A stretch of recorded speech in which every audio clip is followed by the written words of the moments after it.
15 février 2021, bienvenue à la toute première édition du nouveau podcast La Relève. Anthony Desaulniers qui est avec vous, avec mes deux collaborateurs, Nicolas Cloutier, Martin Thériault. Comment ça va les boys? Ça va bien, ça va bien. Ça va super bien, honnêtement, Tony. J'avais hâte, ça fait longtemps qu'on en parle. J'ai vraiment très hâte. Je suis très excité aussi pour les gens qui vont avoir la chance de nous écouter à la maison. On va avoir beaucoup de plaisir et je pense que vous allez en avoir également à nous écouter.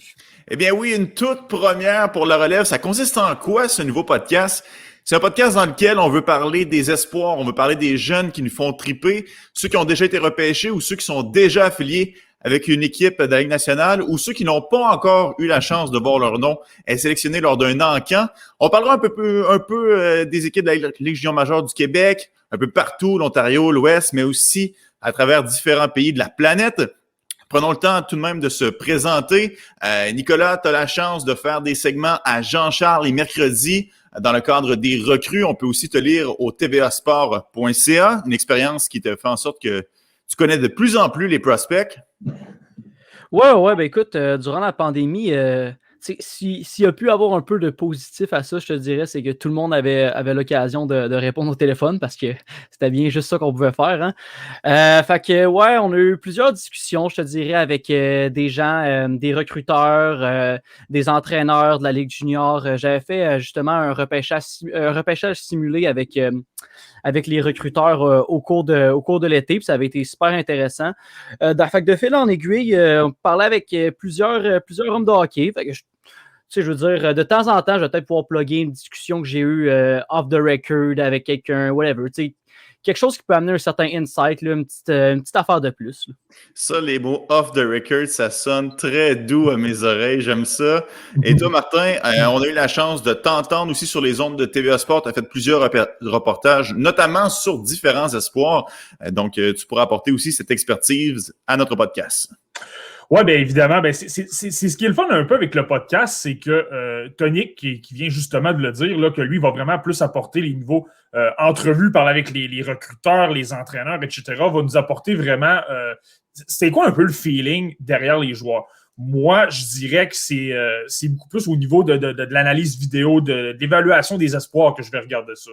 Je suis quelqu'un qui me passionne sur l'évaluation d'espoir de la LHJMQ, de l'NCAA, d'un peu partout dans le monde depuis, je dirais, depuis plusieurs années. J'étais un énorme fan de la LHJMQ depuis que je suis tout jeune. Tu sais, je ne m'en cacherai pas, je viens de la Côte-Nord. Quand tu viens de la Côte-Nord, tu sais, je me plais souvent à le dire quand tu viens des régions, t'aimes les Canadiens de Montréal en premier.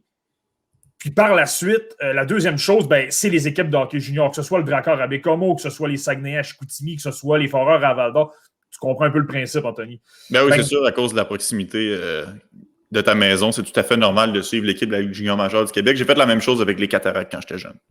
Exact. Fait qu'après ça, tu commences à suivre vraiment le produit, les vedettes, etc. Là, ils se retrouvent éventuellement dans la LNH. C'est vraiment plaisant de voir. Et fil en aiguille, j'ai vraiment développé une passion sur vraiment regarder les joueurs se développer et surtout être capable d'avoir une genre de boule de cristal, si on veut. Tu regardes telle caractéristique sur la patinoire, puis après ça, tu dis, OK, supposons, David Dernay, par exemple, vision de jeu incroyable lorsqu'il était junior, là, tu dis, est-ce que ça peut se transposer à l'NH? C'est plaisant de voir que parfois, les choses que tu repères chez un joueur, ça se transpose finalement, puis ça fait un petit blow, pas.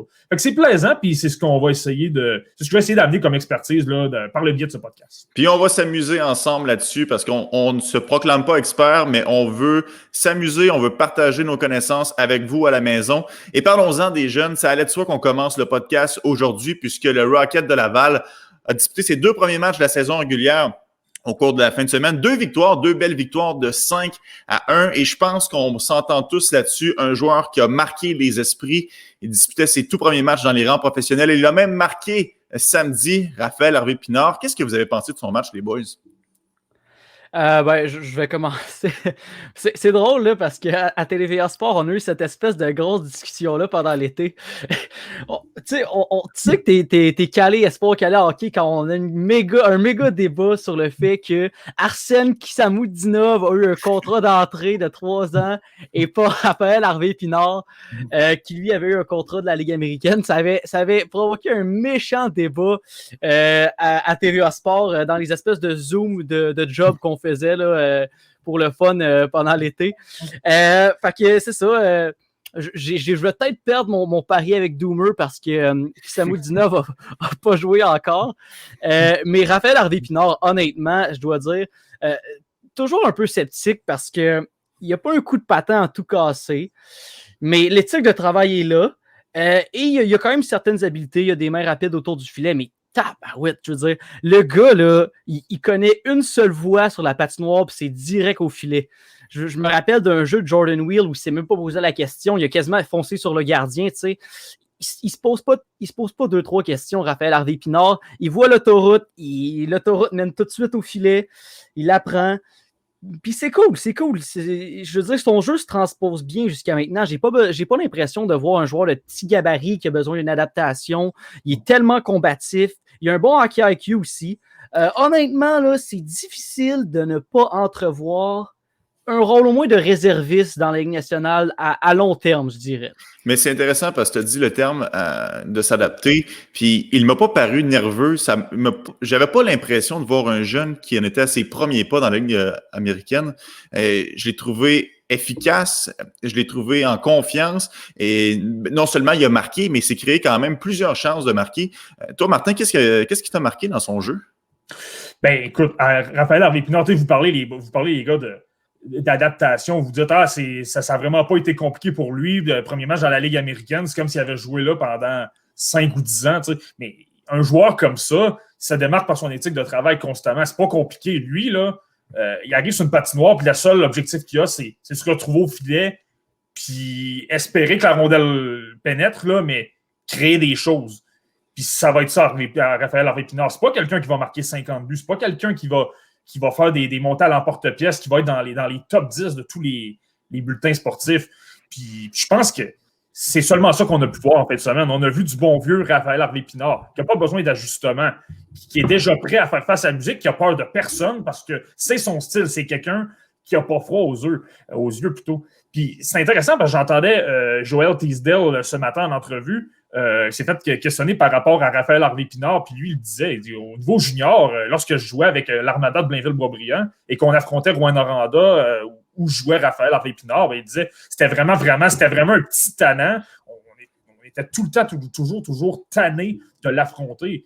Et là, c'est ce qu'il disait. Et là, il était peut-être un peu gêné dans ses 2 premiers matchs, mais selon Teasdale, et je pense que c'est effectivement le cas, là, il va seulement se dégêner. Et si j'étais les adversaires des autres équipes, je prendrais son nom en note parce qu'il risque de faire perdre les pédales à plusieurs joueurs là, qui sont assez importants dans la Ligue américaine. Oh, puis juste un petit point que je voulais mentionner là-dessus, c'est intéressant parce que je dirais que 3 joueurs, exception de Cale Fleury qui a été écœurant, 3 attaquants qui sont vraiment démarqués, je te dirais, avec le Rocket.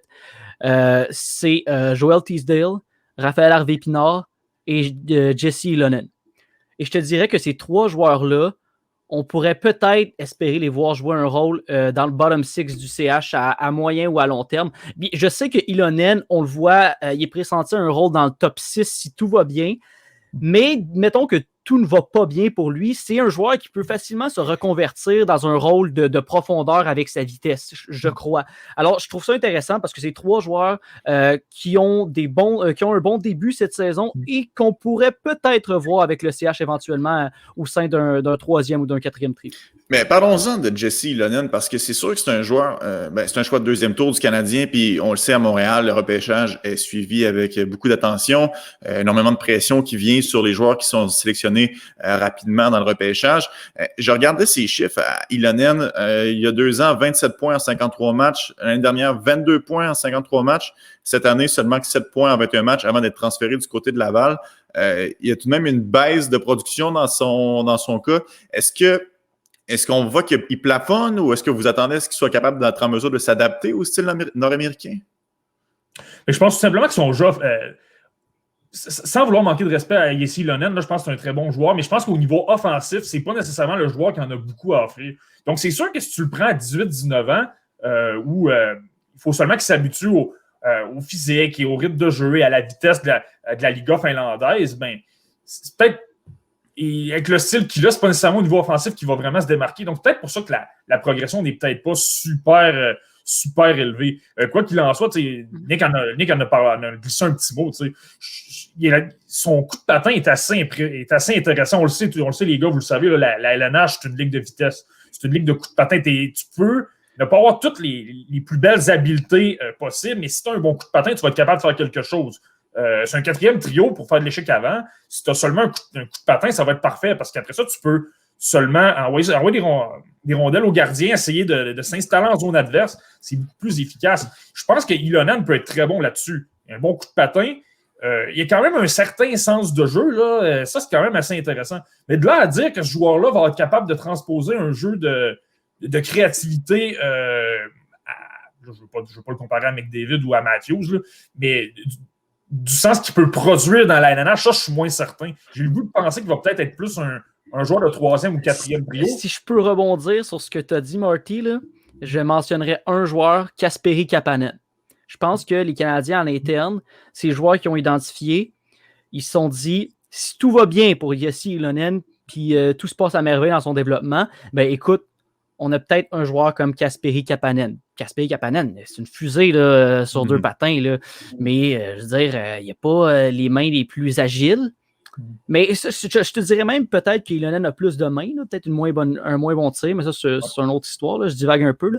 Mais c'est drôle parce que j'avais parlé avec un recruteur sous le couvert de l'anonymat qui travaille pour les Blue Jackets et qui fait du scouting en Europe. Et lui, il me disait que il avait vraiment mis son point sur la table pour que les Blue Jackets repêchent Ilonen à l'époque. Mais le directeur du recrutement européen des Jackets n'était pas trop friand de Ilonen. Il y avait eu plusieurs frictions autour de ça. Là. Il s'était obstiné une couple de fois. Et lui, il avait prédit à la table du repêchage, écoute, je regardais ça, les gars, je suis sûr que les Canadiens vont repêcher Ilonen. Je pense qu'il avait vu des membres de l'état-major du CH à quelques-uns de ses matchs à Lahti, si je me souviens bien. Fait que, mais évidemment, c'est ça qui s'est passé. Mais écoute, quand je regarde Ilonen, c'est spécial parce que je vois un gars qui a des mains. Je vois un gars qui est tellement rapide. Honnêtement, il débarque dans la Ligue nationale demain matin, ce gars-là. C'est pas juste un bon patineur. Je pense que c'est un des meilleurs patineurs de la Ligue. J'ai l'impression qu'il y a beaucoup d'outils offensifs, mais ça donne pas de la substance. Ça donne rien vraiment de tangible. Ça donne pas beaucoup de points au tableau. Alors, écoute, est-ce que c'est un problème de sens du jeu ou souvent, je trouvais qu'il restait un peu trop en périphérie, il n'était pas assez linéaire. Peut-être que Raphaël Harvey-Pinard pourrait lui donner quelques cours là-dessus. Mais il restait souvent en périphérie. C'était beaucoup de flafla. Mais il est talentueux, là, mais je veux voir de la substance à un moment donné. Je veux voir quelque chose de concret. Et je ne l'ai pas vu encore dans le cas de Ilonen. Et ce n'est pas un match. Super bon match à Laval, là, parce que le deuxième, on l'a moins vu. C'est pas un super bon match à Laval qui va me convaincre du contraire. Là. Ça, c'est vrai t'es pas beaucoup plus invisible samedi comparativement au match de vendredi, parce que vendredi, quand il a fait sa petite passe là, en retrait vers Blandesi qui a mené direct à un but, moi, j'ai trouvé que ça amenait justement ça, une intelligence sur la glace, d'avoir une certaine capacité à comprendre le jeu. Puis à ce niveau-là, j'avais été enchanté, mais c'est des flashs qui sont peut-être sporadiques, qu'on aimerait qu'ils soient un peu plus soutenus dans son cas. En même temps, c'est ses débuts professionnels, puis je pense que c'est tout à fait normal qu'il s'adapte à la nouvelle réalité de la Ligue américaine. Puis un autre qui s'est adapté à la réalité de la Ligue américaine, c'est Joel Teasdale, et lui, il l'a fait dans des circonstances absolument incroyables, et c'est pas en raison de la COVID, mais c'est en raison d'une blessure à un genou. Il n'avait pas joué depuis août à 2019. C'est donc dire que ça faisait près d'1 an et demi qu'il n'avait pas disputé un match professionnel. Et à son retour, première étoile, un but, une passe. À quel point c'est impressionnant de voir un joueur qui est capable de passer une période aussi longue avant d'être en action et de performer comme ça à son retour. Mais c'est vrai que c'est hallucinant, là, comme tu viens de le dire, là, pratiquement 2 ans sans jouer. Là, et à un moment assez critique de son développement aussi. Là, on parle d'un joueur qui s'apprêtait à jouer à 21 ans, à sa première année Ligue américaine. Souvent, quand tu parles d'un espoir, là, il y a à peu près 2 ou 3 années, si tu veux, que tu cibles, qui sont vraiment critiques, où tu espères que l'espoir va prendre des galons très importants. Il y a l'année 17 ans, en plus, c'est une année de repêchage, fait que c'est certain que ça améliore. Ça aide beaucoup pour, au lieu d'être un espoir de 5e tour, peut-être devenir un espoir de 2 ou de 3e tour. Cette année-là est super importante. Et une autre année qui est très importante, c'est la première année que tu joues au niveau professionnel. Parce que là, c'est la première fois, après 3 ou 4 saisons dans un calibre inférieur, où là, tu commences à de plus en plus à ressembler à un vrai calibre de la LNH. Là, les voyages, puis le 70 matchs par année, puis tu es à l'aréna tous les jours. Pas que tu ne peux pas étudier, là, mais je veux dire, tu te concentres pratiquement que sur le hockey. Là, tu sont vraiment dans la game des professionnels, dans la game, OK, on se prépare pour la LNH. Ça, c'est assez important. En même temps, j'ai le goût de lui dire que la situation de la pandémie, le fait qu'il y a beaucoup d'équipes qui n'ont pas joué pendant 10 ou 11 mois, j'ai le goût de penser que ça l'a aidé parce que il s'est remis de sa blessure, si on veut, et plutôt que de devoir essayer de repousser, de précipiter les choses constamment, d'arriver peut-être un peu trop vite et peut-être de se reblesser, par exemple, ça lui a permis de prendre son temps, renforcer son genou, de prendre du temps pour s'améliorer. Et comme je viens de le dire, les autres joueurs, pendant ce temps-là, n'étaient pas en train de progresser, ils ne jouaient pas non plus. Donc, je pense qu'à quelque part, et dans l'excellente entrevue que j'ai entendue avec Anthony Marcotte du 91.9 Sport, qui était diffusé aujourd'hui, c'est à peu près ce qu'il disait. Il disait que lui, selon lui, ça lui a pratiquement été utile. C'est sûr que lui disait je veux le voir plutôt d'une manière positive plutôt que négative, ce qui en dit long sur le mental du jeune. Là. Mais c'est ça, mais c'est vraiment, vraiment intéressant à voir. Là. Moi, ce qui est hyper intéressant avec Teasdale, c'est comme un peu la version jumbo de Raphaël Harvey-Pinard. Alors, tu prends les traits de Raphaël Harvey-Pinard, tu les donnes à Teasdale dans un plus gros frame. Donc, c'est Raphaël Harvey-Pinard essentiellement qui peut acheter du temps en fond de territoire avec son gabarit puis qui est beaucoup meilleur en protection de rondelles. Fait que ça, c'est super intéressant. Alors, je te dirais qu'il y a beaucoup plus de chances encore de jouer dans la Ligue nationale que le fameux RHP. Teasdale, là, beaucoup aimé, honnêtement. J'aurais beaucoup de misère à... Si tu me dis 5 ans plus tard que ce gars-là n'a pas encore joué dans la LNH, écoute, je vais avouer mon erreur, mais je vais être extrêmement surpris. Là. Mais c'est un joueur qui donne l'impression que quand il fait face à un obstacle, il est capable de avoir une motivation supplémentaire et revenir. Tu sais. Ouais. Il n'a pas été repêché, mais il est allé gagner la Coupe Memorial. Après ça, il fait face à une grosse blessure, mais on a l'impression qu'il est déjà prêt, qu'il a un désir de vouloir performer, de prouver à tout le monde qu'il est capable d'y parvenir.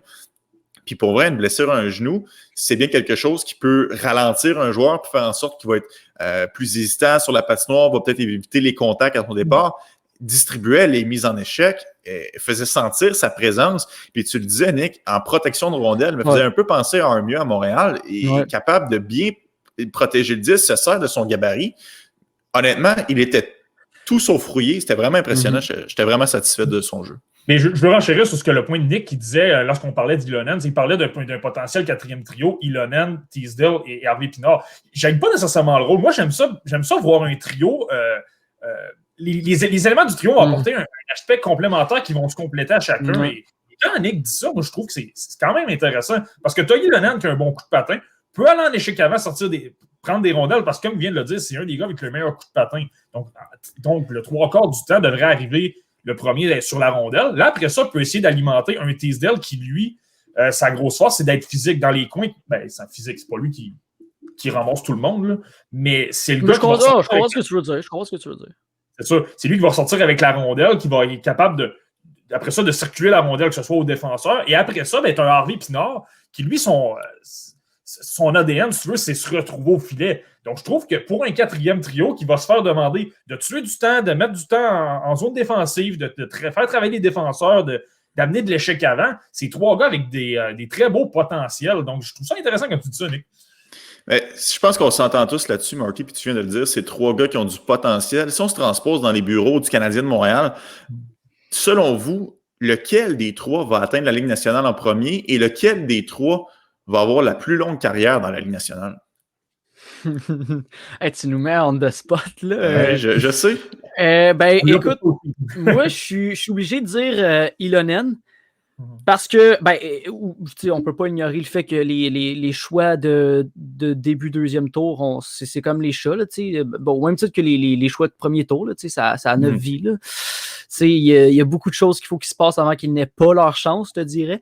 Et quand tu as un coup de patin comme celui de Ilonen, là, Il y a beaucoup d'autres aspects de ton jeu, je te dirais, qui peuvent laisser à désirer dans la LNH aujourd'hui. Même que je trouve des fois, puis, tu sais, je dis ça à la blague, là, mais des fois, je trouve que les entraîneurs-chefs, là, ils sont s'amourachent de joueurs qui pourraient foncer dans la bande puis la transpercer. Alain Chainin bonne bien une expression là-dessus, c'est si tu ouvrais la porte de la Zamboni, il prendrait le ouais, je l'avais entendu, celle-là, mais tu sais, c'est le bon vieux dicton, hein, speed kills. Et à un certain point, c'est vrai, et je pense que Ilonen, à cause de ça, il y a une grosse longueur d'avance, et ça va être le premier à obtenir sa chance aussi, là, ça, j'en suis certain. Mais écoute, Raphaël Harvey-Pinard, Joël Teasdale amène quand même des dimensions différentes. Ça dépend de qu'est-ce que Claude Julien veut amener à sa formation à un moment X, là. J'ai le goût de dire, je renchéris sur Nick, puis moi, je pense également que c'est Ilonen qui a les meilleures chances de jouer en premier dans la LNH.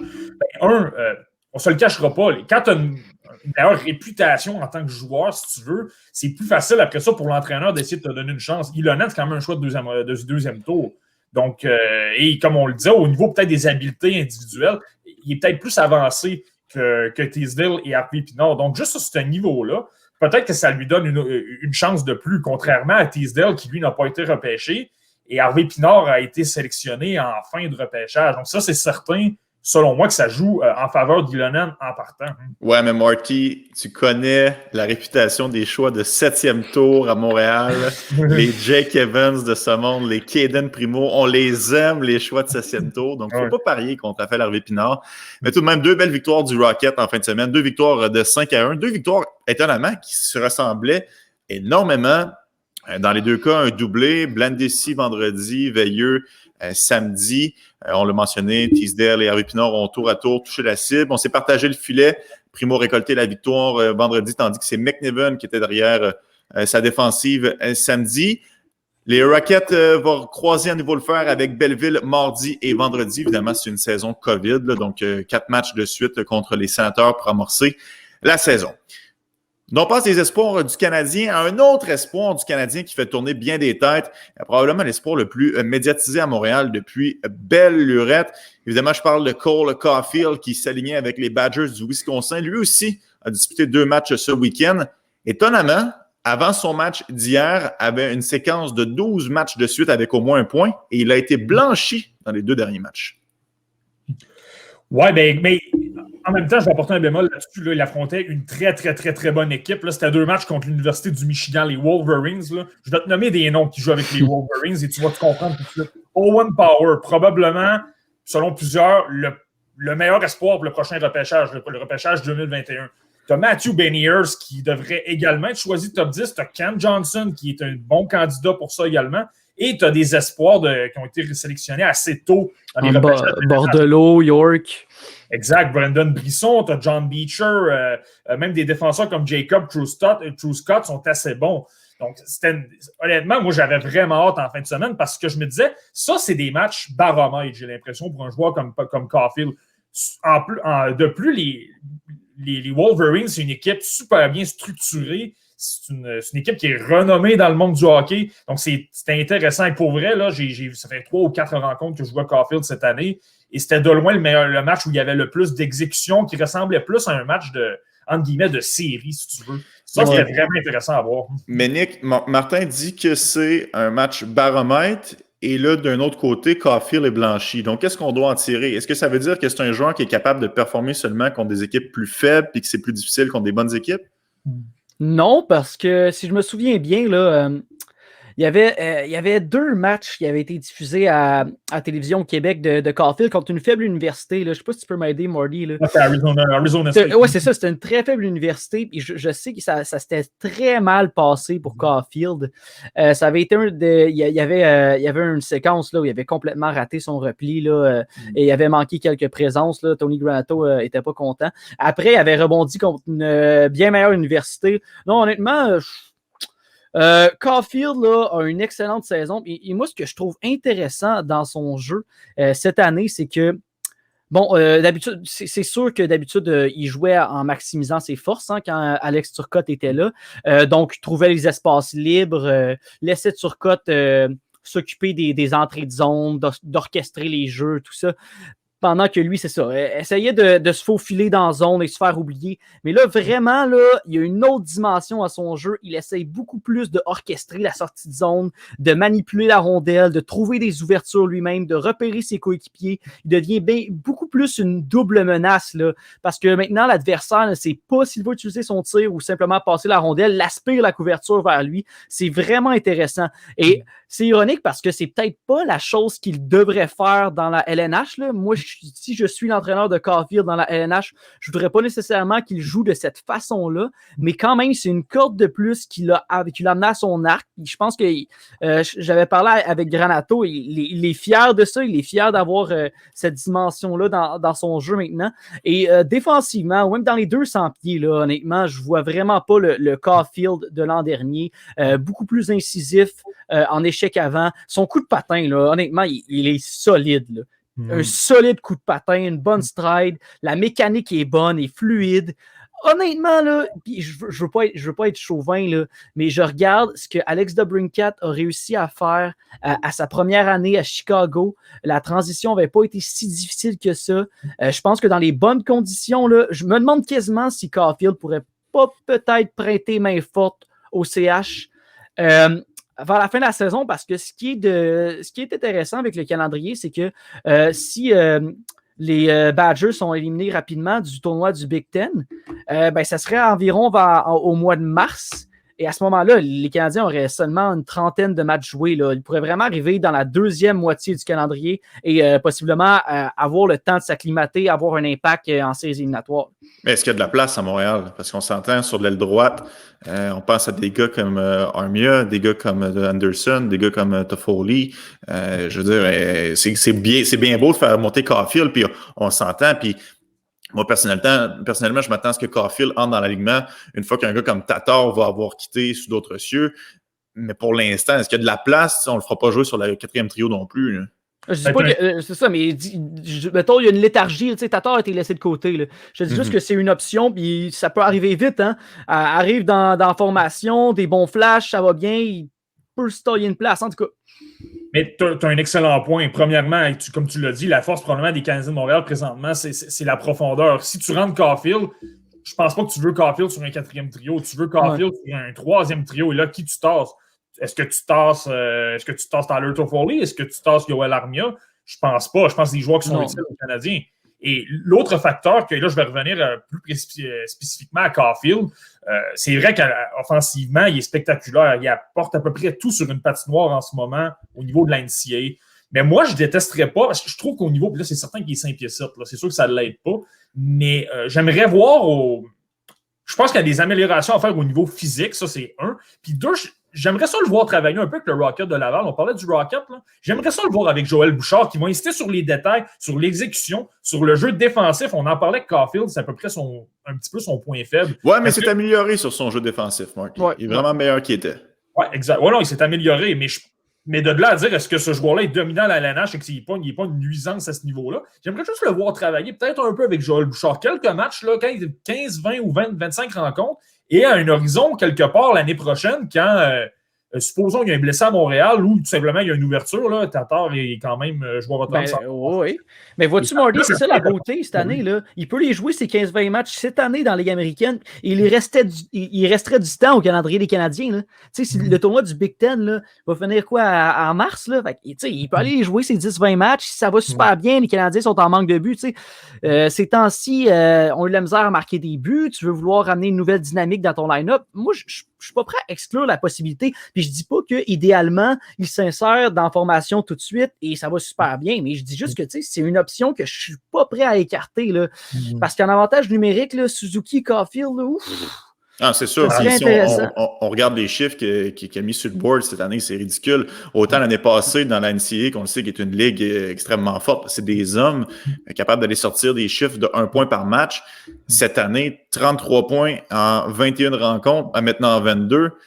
Déjà 17 buts. Il en avait marqué seulement, pas seulement, mais il en avait marqué 19 l'année dernière. Donc, honnêtement, puis tout ça, sans Alex Turcotte, c'est incroyable. Moi, personnellement, je m'attendais à ce qu'il y ait une diminution de la production cette année parce qu'on le sait, le Wisconsin, c'est pas le meilleur programme de hockey. Puis à part peut-être Dylan Holloway, puis Romain Lacan, c'est pas genre une formation qui compte sur des grands joueurs, mais malgré tout, Caulfield, premier pour les buts, premier pour les passes, premier pour les points, il est premier partout dans l'NCAA. Même, il est favori pour le trophée Hobey Baker. Donc, c'est incroyable à quel point il me surprend.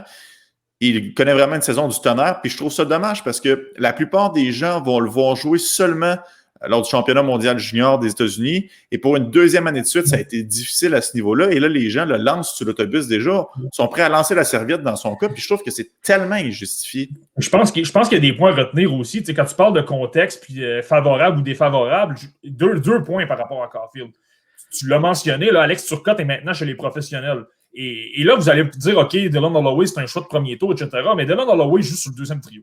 Ouais. Donc, c'est pas vrai que Dylan Holloway apporte peut-être un avantage numérique, là, mais c'est pas lui qui va vraiment aider la production à Caulfield. Caulfield joue beaucoup plus avec Linus Weisbach, qui est un bon joueur, mais qui n'est pas Dylan Holloway, justement. Tu sais. Ouais, mais il faut quand même que la défensive adverse ait à l'œil Dylan Holloway, ce qui fait peut-être en sorte que des fois, la couverture peut-être un peu moins assidue sur Caulfield. Tu sais, on s'entend qu'il ne joue pas sur le même trio, je suis d'accord, mais ça reste que c'est une arme à l'attaque des Badgers, puis l'adversaire n'a pas le choix d'avoir un plan de match aussi contre Holloway. En même temps, c'est le meilleur pointeur au pays. Tu le sais qu'il a un tir exceptionnel. Je pense qu'il faut quand même que tu surveilles beaucoup plus, selon moi, Cole Caulfield qu'un Dylan Holloway qui... Il est bon, là, Dylan Holloway. C'est un gars, je pense qu'au niveau de l'éthique de travail, là, c'est peut-être le meilleur dans l'NCAA présentement là-dessus. Mais offensivement, il y en a peut-être moins que Caulfield. C'est vraiment Caulfield que tu dois surveiller. Et là, pour revenir aux espèces de scénarios, mondial junior, le monde se plaignait. Caulfield n'a pas trop produit, n'a pas fait 12 points en 5 rencontres, ce qui est peut-être un peu démesuré. Ce qu'il ne faut pas oublier là-dedans, là, c'est Caulfield, son endroit de prédilection, c'est à gauche du cercle des mises au jeu. C'est là qu'il est dominant, honnêtement. C'est un des meilleurs joueurs au monde. On revient à la fameuse controverse que j'ai vu passer tellement de fois sur Twitter. Là. C'est l'endroit où il se démarque. Il est absolument extraordinaire. Mais il y a un joueur qui s'appelle Arthur Kaliev qui joue à peu près dans la même position. Là, tu es l'entraîneur, tu as ces deux joueurs-là. Tu as un choix à faire entre Caulfield ou Arthur Kaliev. Eux ont préféré Kaliev. Kaliev, c'est pas un pied de céleri, là, Arthur Kaliev. Là. Il a produit Kaliev. Il s'est fait donner l'opportunité, mais au final, ça a rapporté des dividendes. Fait que c'est difficile de regarder ça de l'extérieur et de faire quelle mauvaise décision du groupe d'entraîneurs des Américains. Parce que puis il a marqué des gros buts. Là. Il a marqué, je me souviens, une fois dans le bumper en fin de match, le but gagnant. Donc, c'est difficile de dire que Kaliev n'avait pas sa place, mais ça a été peut-être au dépens de Caulfield. Ouais. Exact. Mais l'entraîneur, lui, son but, c'est de ramener la médaille d'or aux États-Unis. Donc, lui, s'il trouve que Kaliev, à gauche du cercle des mises au jeu, est plus efficace, tandis que Caulfield, qui en passant, des fois, à Wisconsin, va jouer à droite à la pointe en avantage numérique. Donc, il s'est dit, OK, je vais le placer là. Ça va peut-être être... on est capable de s'arranger avec ça, si tu veux. Son objectif, c'était de gagner la médaille d'or. Il l'a réussi, c'est fait. Maintenant, si tu regardes ça dans un angle de partisans des Canadiens de Montréal, là, que tu n'es pas satisfait, tu dois quand même comprendre que Caulfield était peut-être dans une situation moins avantageuse pour faire des points. Mais tu sais, le championnat mondial junior, là, c'est tellement un piège des fois dans l'évaluation des espoirs parce que souvent, je vais jamais utiliser le championnat mondial junior pour revoir à la baisse mes attentes sur un espoir, mais je vais rester ouvert d'esprit. Et si un joueur m'ouvre les yeux pendant le championnat mondial junior, ben je vais peut-être le suivre de plus près après, mais jamais je vais regarder un espoir qui déçoit peut-être un peu au championnat mondial junior et je vais complètement revoir à la baisse mes attentes. C'est tellement un petit échantillon, c'est tellement un petit tournoi, c'est rapide, je veux dire. C'est tellement... je pense que c'est un manque d'honnêteté intellectuelle de dire que Caulfield est un moins bon espoir parce que ça n'a pas bien été pour lui au championnat mondial junior. Écoute, un des meilleurs joueurs que j'ai vu jouer à ce tournoi-là, peut-être, là, c'est Jordan Schroeder. Je veux rien enlever à Jordan Schroeder, mais c'est ça. J'en dirai pas plus. Non, c'est clair. Puis un joueur, par contre, qui a dominé à ce tournoi-là, puis je pense qu'on s'entend tous là-dessus, c'est Trevor Zegras, a connu un tournoi sensationnel, était toujours sur la glace lorsque les Américains marquaient, a obtenu 18 points en 7 rencontres. Il connaît aussi un bon départ dans la Ligue américaine. Est-ce que ça te surprend, Marty, que Zegras soit capable de transposer son jeu à San Diego étant encore aussi dominant? Pas tellement, là, honnêtement. On l'a vu au championnat mondial junior. Là, il était partout sur la glace. Tous les jeux qu'il faisait, ça menait à des chances de marquer. Il est exceptionnel au niveau des talents de fabricant de jeu. c'est déjà un joueur de calibre LNH, si tu veux mon avis. Non, je suis pas du tout surpris. Par contre, je vais apporter des bémols là-dessus. Je l'ai regardé jouer, là, Trevor Zegras. Il a joué un match contre les Condors de Bakersfield. Là, il a obtenu 2 points, le match que j'avais regardé. Et oui, là, le talent lui sort par les oreilles. C'est vraiment il est excellent, là, en avantage numérique. Il fait des jeux qu'il y a peut-être 10 joueurs sur la planète qui sont capables de faire. J'ai vu un jeu, là, il a comme placé la rondelle à droite sur son revers, mais c'était vraiment voulu pour que le défenseur se déplace et pour être capable de faire une passe soulevée à son défenseur et donner une meilleure angle de tir au défenseur pour faire une passe à la pointe ou encore une passe. Ce que je vais apporter un bémol, par contre, c'est peut-être qu'au niveau, je viens de le dire, des excellentes habiletés, et je pense que c'est pour ça qu'il est dans la Ligue américaine et non dans la LNH. Je trouve qu'il vise trop souvent le coup de circuit. Pratiquement une fois ou deux par présence, des passes à l'emporte-pièce, il tente de les jouer 2 ou 3 joueurs. Et ça, dans l'NCAA, ça fonctionne. Mais dans la Ligue américaine, quand tu joues contre des joueurs qui ont des fois, parfois, 30, 31 ans, qui ont même parfois une centaine de matchs d'expérience dans la LNH, c'est plus difficile pas mal de se démarquer. Tu sais. Parce que j'avais regardé jouer, c'est un match de Zegras contre justement Bakersfield. Là. Honnêtement, il était partout. Il y a un super processeur entre les deux oreilles, ce gars-là. Il faisait des jeux. Il crée tellement du mouvement en zone offensive. Okay, il va monter la zone. Il va voir l'espèce de défenseur qui va passer en arrière de lui. Il va faker le end-off au défenseur. Il va continuer. Ça va créer une ouverture. Tu sais. Il utilise beaucoup ces petits mouvements-là en zone offensive pour vraiment bouleverser les assignations de l'autre équipe. Très, très, très intelligent. Honnêtement, quand un jeu s'ouvre, il va tout de suite apercevoir l'ouverture. Mais ce que je dirais, là, quand j'ai vu, par exemple, un match ensuite, c'est là que tu vois que c'est tellement important de regarder un échantillon de match qui est raisonnable parce que quand je l'ai vu jouer contre le Ring de l'Ontario, qui est une bien meilleure équipe selon moi, là, c'était plus difficile. Là. Je voyais vraiment un joueur qui était peut-être pas tout de suite prêt à un rappel parce que physiquement, c'était plus difficile pour lui. Et comme Marty disait, il essayait d'aller défier tout le temps le défenseur à 1 contre 1 alors qu'il n'arrivait pas nécessairement à pleine vitesse. Tu sais.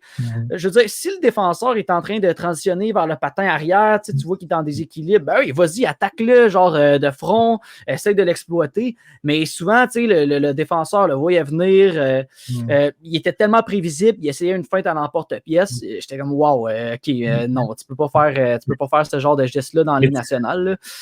Mais tu sais, demain matin, débarquerait chez les Ducks d'Anaheim, transformerait leur avantage numérique, serait probablement leur joueur le plus talentueux. Écoute, je pense que Maxime Comtois, c'est leur premier pointeur en ce moment. Comtois a 8 points. Mais laissons-le mariner dans la Ligue américaine là, parce qu'il y a encore quelques petits détails à assimiler, je dirais. Là. Mais tu sais, tu dis je pense qu'il dominerait dans la nage parce que c'est dangereux aussi. Il y a quand même des problèmes au niveau physique, il y a des problèmes à 1 contre 1, si tu veux, tente tout le temps le coup de circuit. Là, on parle de Ligue américaine. C'est pas pour que c'est la Ligue américaine et que c'est la Ligue école, c'est que les joueurs sont sont tout simplement moins talentueux que dans la LNH. Donc, s'ils débarquent dans la LNH demain matin et qu'ils jouent contre là, sa division, là, ça joue contre des matchs contre l'Avalanche du Colorado, contre les Blues de Saint-Louis, contre les Golden Knights de Vegas. Imagine-là qu'il se retrouve contre Eric Johnson, qui est un très bon défenseur défensif. Et là, je dis Eric Johnson, mais les défenseurs qui sont capables de jouer l'homme à 1 contre 1, là, il y en a plein. Là. Le Wild du Minnesota a 3 ou 4 bons défenseurs également qui sont capables de se débrouiller. Et le Wild, c'est pas la meilleure équipe de cette section-là. Donc, je pense qu'il y a seulement besoin de s'adapter dans un calibre inférieur au jeu physique. Tu veux qu'il fasse ça pour que, par la suite, lorsqu'il va se retrouver dans la LNH, il va être beaucoup plus en confiance et tu ne veux pas te retrouver avec un Zegras qui pense, qui perd sa confiance, qui est 15-20 matchs embarqués parce que c'est difficile dans les coins. Je pense vraiment que tu veux qu'il fasse une bonne entrée fracassante. Mais quand il va débarquer dans la LNH, moi, je te le prédis, je pense que c'est quelqu'un qui va peut-être faire une séquence de 5, 6 ou 7 matchs avec au moins 1 point. Parce que là, il va être prêt. Physiquement, ça va être solide dans les coins. Honnêtement, là, mais on va en reparler puis on va penser que c'est peut-être le gars qui aurait dû être repêché 2e au total de son repêchage. Mais ça reste que c'est un joueur, je pense, mettons, un gars comme Brady Tkachuk, quand il est arrivé dans la Ligue nationale de hockey, tu disais, wow, il est dominant, frappe, il est gros, va dans le trafic, mais il est déjà à maturité physique et ça risque d'être le cas encore, il va être au même niveau dans 5 ans. Zegras, est-ce que ça se peut qu'il gagne un peu plus de physique? Est-ce qu'il pourrait devenir un peu plus, je dirais pas qu'il n'est pas solide sur ses patins, mais je pense que quand il va se faire brasser, je pense que ça pourrait le déstabiliser. Pensez-vous qu'il va être capable d'aller chercher cette coche-là pour devenir un joueur qui va être plus solide?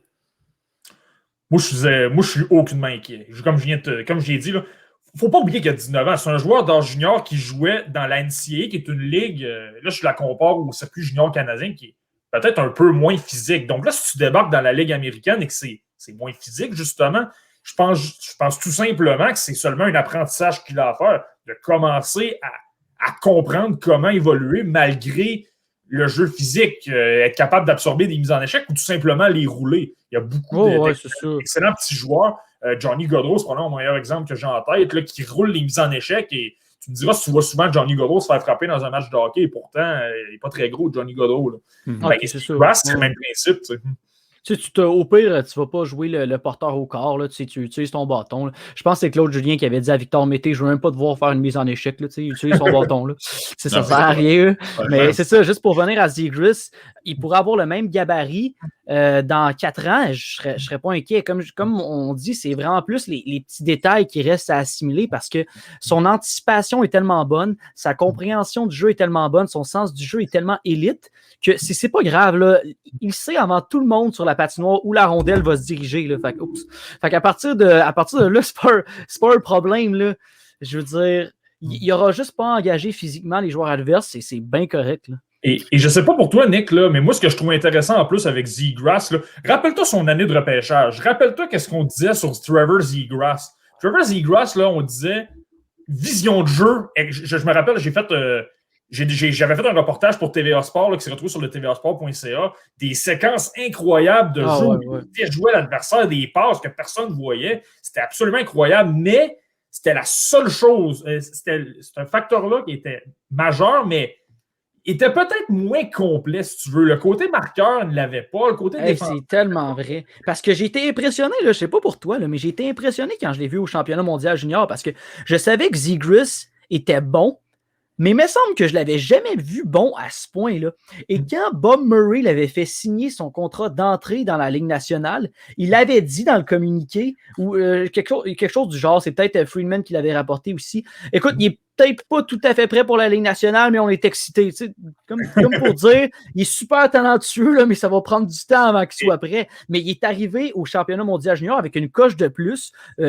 Comme tu dis, là, son tir était à un autre niveau. Moi, je pense qu'il a profité de la pandémie pour vraiment, vraiment parfaire certaines habiletés parce que j'ai pas vu le même joueur. Mais c'est ça. Là, il est beaucoup plus complet. Comme tu dis, le tir, avant, c'est, bon, pas qu'il était mauvais, mais c'était pas une facette majeure de son jeu. Tandis que maintenant, il a un tir dévastateur. Il est capable de marquer de nombreux buts grâce à ça. Donc, si on a un joueur intelligent qui, en plus, a rajouté des arsenals à son système de jeu, on sait pas, là. On n'a pas de boule de cristal. On ne sait pas ce que ça peut donner dans 3 ou 4 ans s'il continue de travailler sur son jeu. Là, on parle de son jeu physique, par exemple. Continue à travailler. Pardonnez-moi l'expression anglaise, mais sky's the limit. Ah, ouais. Une vedette dans la LNH. Un gars qui va peut-être être nominé à des trophées. Super vedette. Sans aucun doute, c'est le joueur qui a transporté les Américains. Sans lui, il n'y aurait jamais, à forte chance, jamais remporté la médaille d'or lors du dernier World Juniors. Trevor Zegras était de tous les combats, de tous les instants. Puis c'est vraiment lui qui a fait en sorte que cette équipe-là a dominé autant dans le tournoi. Fait que ça, je pense qu'il n'y a aucun doute que son potentiel est à son maximum. Et il y a du chien en plus. Je me souviens contre le Canada, il est sorti devant les médias, devant les journalistes, allait dire le Canada n'a pas eu d'adversité. Ben, c'est à soir que ça se passe, ils vont en avoir de l'adversité. Ils n'ont pas affronté une équipe comme nous autres. Mais il y a du monde qui vont trouver ça arrogant, là, mais ça montre quand même que ce joueur-là est capable de jouer dans la tête. Puis, le monde est soft. J'ai aucun problème avec ça. Moi, j'ai aucun problème avec ça. Le monde est soft. Je pense pas que c'est de dire que c'est de l'arrogance. Moi, je pense que c'est plus de dire que c'est de la confiance. Il était confiant en ses attitudes. Il savait qu'il était en mesure. Il n'avait pas peur d'affronter le Canada quand tout le monde était terrorisé. Pendant que les Allemands s'étaient fait visser dans le plancher 16-1. Zegras, lui, ça ne le dérangeait pas. Puis moi, ce côté-là que certains peuvent voir comme de l'arrogance, moi, c'est ce que je recherche. Parce que ça, c'est un joueur qui va se présenter en série. Ça, c'est un joueur qui ne va pas se cacher dans le coin puis qui ne va pas... C'est un joueur là, qui se promène sur la glace là, puis il ne veut pas trop, il ne veut pas faire d'erreur. Mais Zegras lui a démontré complètement le contraire. Donnez-moi là la rondelle. je vais m'en occuper, je vais en faire des jeux, j'en ai pas de problème. Fait que moi, cette attitude-là, ça m'a impressionné. Ouais. Non, absolument. Je pense que les Ducks, en fait, sont pas à plaindre au niveau des prospects. En 2019, ils ont mis la main sur Zegras, mais l'année dernière, ils ont mis la main sur un défenseur que plusieurs auraient aimé voir atterrir avec les Canadiens de Montréal jusqu'à temps, évidemment, qu'il dégringole au classement du repêchage. Je parle évidemment de Jamie Drysdale, qui joue évidemment lui aussi avec San Diego. Qu'est-ce que vous pensez de son début de saison du gros défenseur? Ben moi, ce que j'ai trouvé intéressant, là, justement, dans le même match que Zegras, j'avais vraiment hâte de voir, parce que là, on parle d'un gars de 18 ans. Là. Vraiment, là, en toute logique, ce joueur-là aurait dû jouer dans la Ligue de junior de l'Ontario cette saison. Ce que j'ai trouvé intéressant, c'est qu'il est capable de s'imposer offensivement, capable d'appuyer l'attaque, et ça, c'est une facette quand même importante de son jeu. Il y a quand même des choses à parler. Comme je viens de le dire, c'est un joueur de 18 ans qui joue contre des hommes. Vous me nommerez des défenseurs de 18 ans là, qui ont joué dans la Ligue américaine. C'est toujours difficile. Et là, présentement, ben, c'est sûr qu'il en fait des revirements. C'est sûr, là, tu joues contre des joueurs qui jouent comme des pros. Là.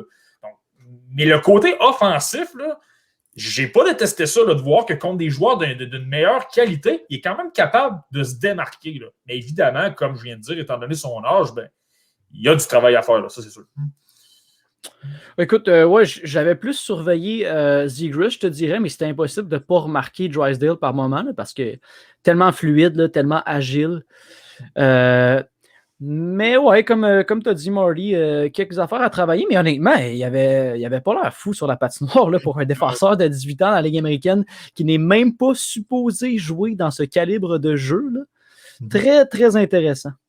Oui, parce que c'est en fait l'aspect COVID de la chose. Là, ça a chamboulé bien des perspectives. Ben évidemment, la Ligue nationale de hockey a été retardée. La Ligue américaine vient juste de débuter. Il y a plein de choses qui sont bousculées à cause de la COVID-19.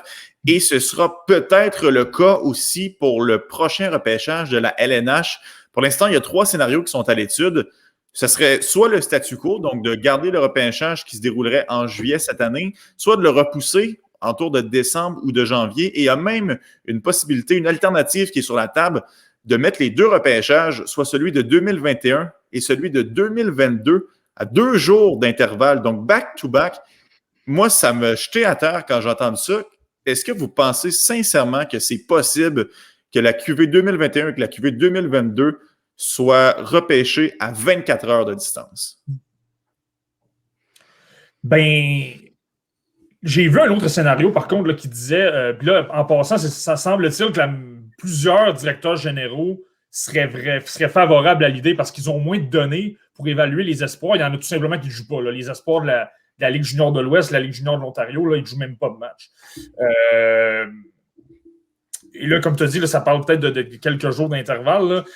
Honnêtement, l'idée du mois de novembre ou décembre, là, celle-là, j'y adhère peut-être un peu plus. Là. Ça te donne 2 ou 3 mois pour évaluer les joueurs en pleine saison. Celle-là, j'ai peut-être moins de mal avec ça. Mais le scénario des jours d'intervalle, pas certain. Là. C'est trop. Ça va être. Déjà que les équipes ont beaucoup de travail à évaluer une QV de repêchage, de se concentrer sur 2 à la fois, ça, selon moi, ça devient très difficile. Ça, c'est 1. Puis 2, pensez à tous les repêchages, il y a des joueurs qui ont été. On parlait d'Harvey Pinard tout à l'heure. Là. Harvey Pinard, c'est le meilleur exemple. Là. Il y a toujours des joueurs qui sont ignorés au repêchage 1 voire 2 fois. Et souvent, ces joueurs-là, là, ils profitent d'une bonne lancée pour se faire repêcher. Mais là, si tu as 2 repêchages, qu'est-ce que tu fais? Puis tu as vu à peu près tous les mêmes joueurs en même temps. Donc, j'ai l'impression que ces joueurs-là, qui sont. C'est ça, des joueurs qui ont été ignorés au repêchage, qui sont un peu plus vieux. J'ai un peu de misère à voir comment ça va les avantager. Je suis vraiment pas friand, puis j'ai hâte d'entendre Nick là-dessus. C'est juste, comme tu as dit, c'est beaucoup trop de travail. Là. Je trouve pas ça réaliste, honnêtement, de penser faire ça. Et je sais que l'échantillon est mince par rapport aux joueurs de la QV actuelle, mais je veux dire, on essaye tous de se réinventer pendant la COVID, on essaye tous de trouver des alternatives, des solutions. Ben, écoute, c'est aux recruteurs d'en faire autant, regarder plus de vidéos, essayer d'analyser certaines affaires davantage. Je sais pas, mais c'est à vous aussi de trouver des solutions parce que la COVID va change notre quotidien, il change notre façon de vivre dans tous les aspects de notre vie et ça se répercute aussi sur le repêchage. Alors, je pense qu'on devrait juste accepter la réalité comme elle est en ce moment et trouver des solutions, là, aller revenir à la planche à dessin. Mais non, j'aime pas cette solution-là. C'est trop de travail, je trouve pas ça réaliste. Exact, parce que tout le monde s'adapte. Ouais.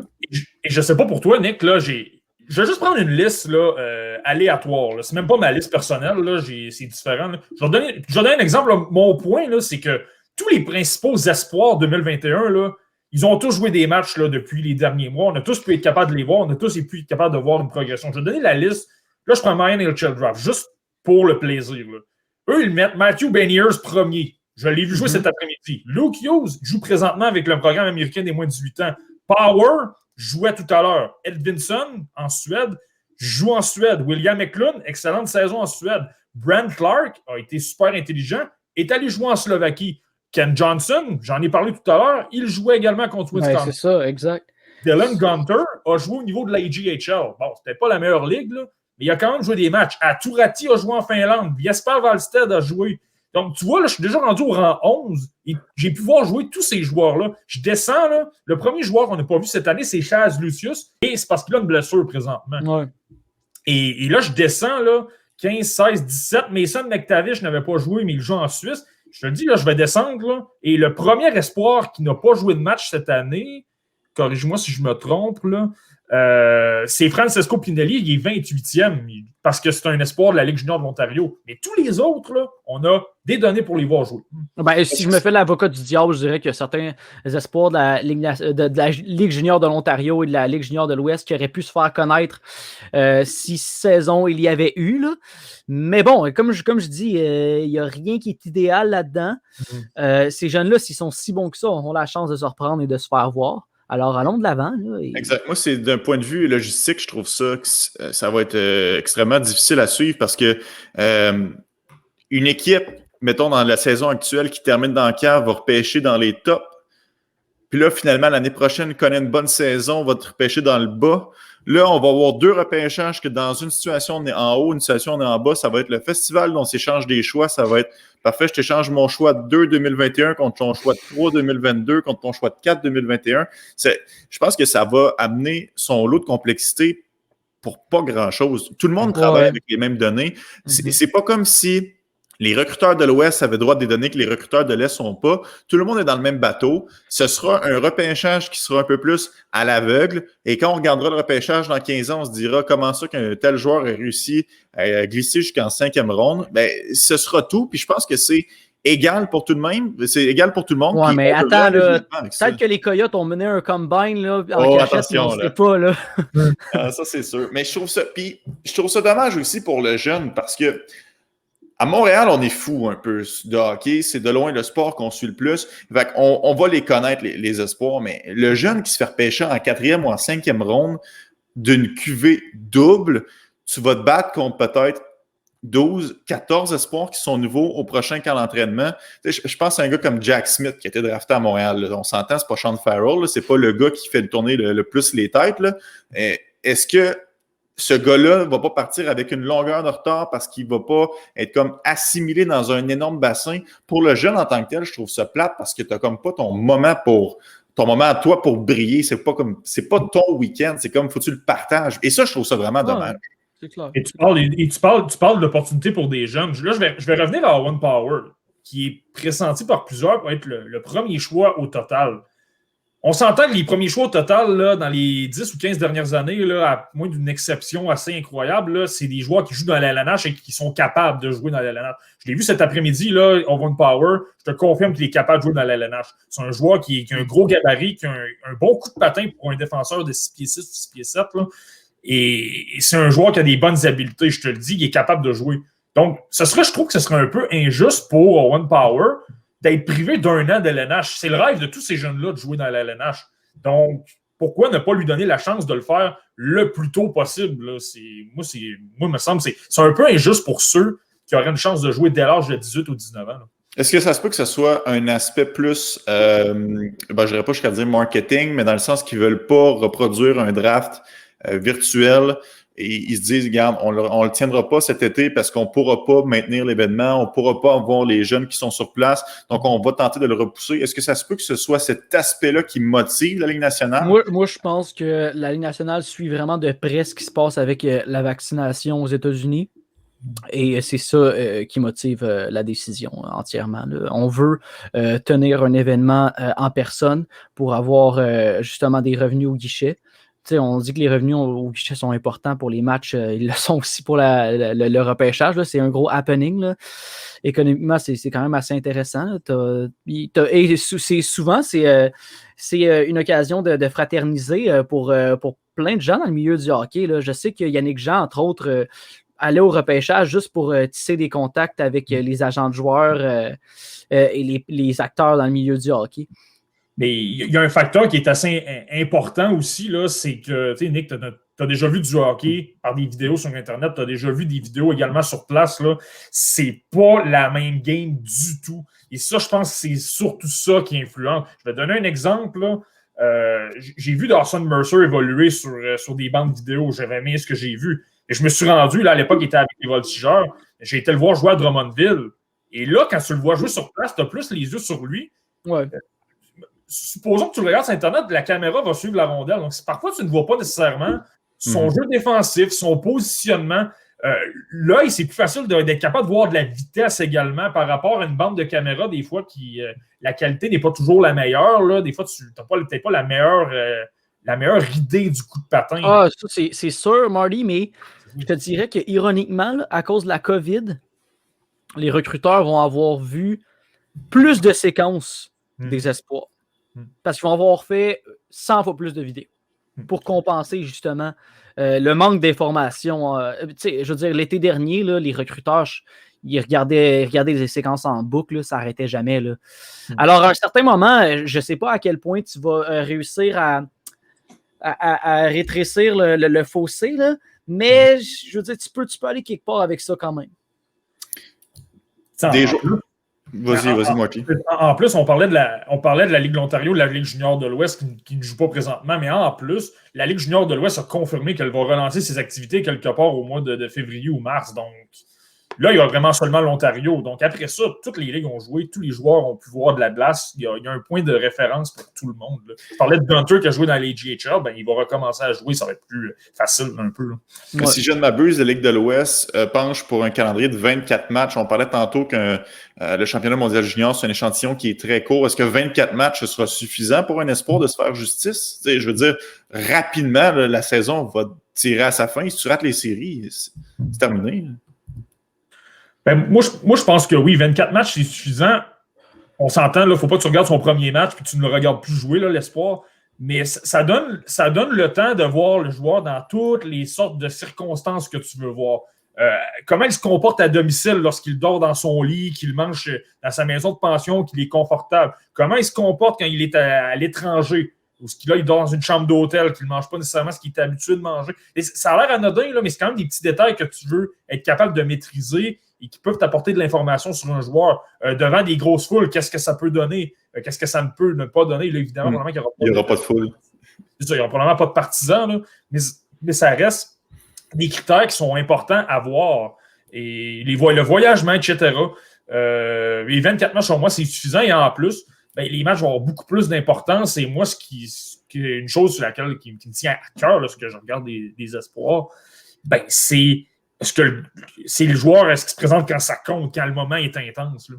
Ben moi, je dirais que ça va affecter davantage les espoirs qui étaient peut-être sous-estimés, qui passaient sous le radar avant leur année de repêchage, parce que si je peux présenter l'exemple là, de Morgan Riley et d'Alex Galchenyuk, ça c'est deux espoirs qui étaient considérés comme élites. Et le fait qu'ils n'aient pas joué beaucoup de matchs ou qu'ils n'aient pratiquement pas joué l'année de leur repêchage ne les avait pas nuits lors du repêchage. C'est deux joueurs qui avaient quand même été repêchés très haut. Alors, je dirais que ces joueurs-là, c'est pas une réalité qui va forcément les affecter, mais je pense à un Jack Quinn qui avait connu une superbe année de repêchage, qui était sorti un peu de nulle part, qui avait vu sa production vraiment, vraiment augmentée. C'est sûr que c'est plus difficile. Mais après, je veux dire, si le joueur est bon, il va trouver un moyen de se faire valoir quelque part. C'est juste que le chemin ne va pas être le même. Mais au final, il va trouver un moyen de se faire voir. On aurait aimé ça que Galchenyuk joue plus de matchs pour que le Canadien jette son dévolu sur Morgan Riley. On salue Galchenyuk qui est à nouveau au balotage aujourd'hui. Les boys, on espère que vous avez aimé l'expérience à la maison. Nous, on se dit à la semaine prochaine pour une autre édition de La Relève. Nicolas Cloutier, Martin Thériault et Anthony Desaulniers, on vous souhaite une bonne fin de soirée.